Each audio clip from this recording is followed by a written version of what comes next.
Rero bakunze basa muzoti mbanje kubasuhuza nizera ko meze neza, bibutse gukanda subscribe, like, share na comment ukoze kubona amakuru ku gihe. No mu karere ka Bugesera inkongi yibasiye uruganda rukora imyenda. Mu ijoro ryo ku itariki 29 Ukwakira 2024, ububiko bw'uruganda Saniberity Textile Rwanda ruherereye mu cyanya cyahariwe inganda cy'akarere ka Bugesera bwaraye bufashwe n'inkongi y'umuriro. Ibitambaro birenga 180 bikoreshwa mu kudoda ibiryamirwa birimo amashuka n'ibiringiti birakongoka.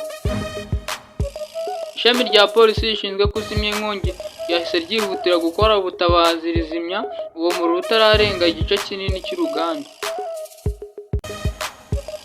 Umuvugizi wa polisi y'u Rwanda mu ntara y'Iburasirazuba CP Hamuduni Twizeyimana avuga ko amakuru yuko iyi nkongi yibasiye uruganda yamenyekanye mu ijoro abakozi batashye.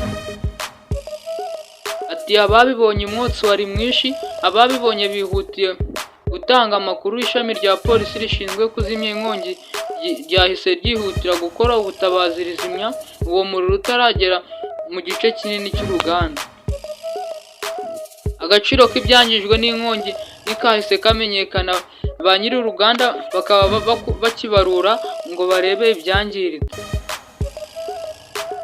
Ikindi kitahise kimenyekana ni icyateye inkongi kuko uru ruganda rwafashwe nta muntu uhari, hakaba hagikorwa iperereza ku cyaba cyateye intandaro yo kugira ngo uru ruganda rwibasirwe n'inkongi.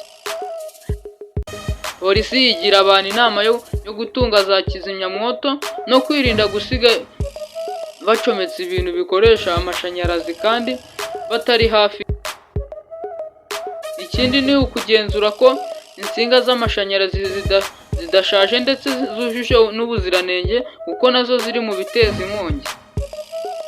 Ubusanzwe inkongi z'umuriro ziri mu byiciro bine, harimo izikongezwa n'ibintu karemano crops soldiers nk'ibiti n'ibindi biteye kimwe, aho umuntu ushobora kwifashisha amazi abizimya.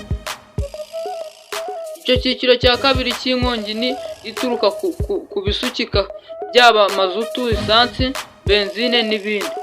Ibi mu kubizimya hakaba hifashishwa ikizimyamuriro kirimo urufuro na puderi.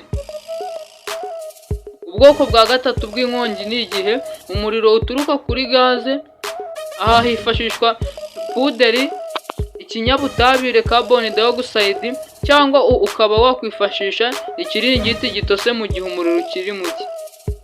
Polisi y'u Rwanda ivuga ko kuva mu kwezi kwa Mutarama kugeza mu mpera za Nyakanga mu 2024 mu gihugu hose habaye inkongi 201 ziganjemo izitewe n'amashanyarazi ku kigero cya 77.6%, mu gihe iziterwa na gaze zingana na 22.4%.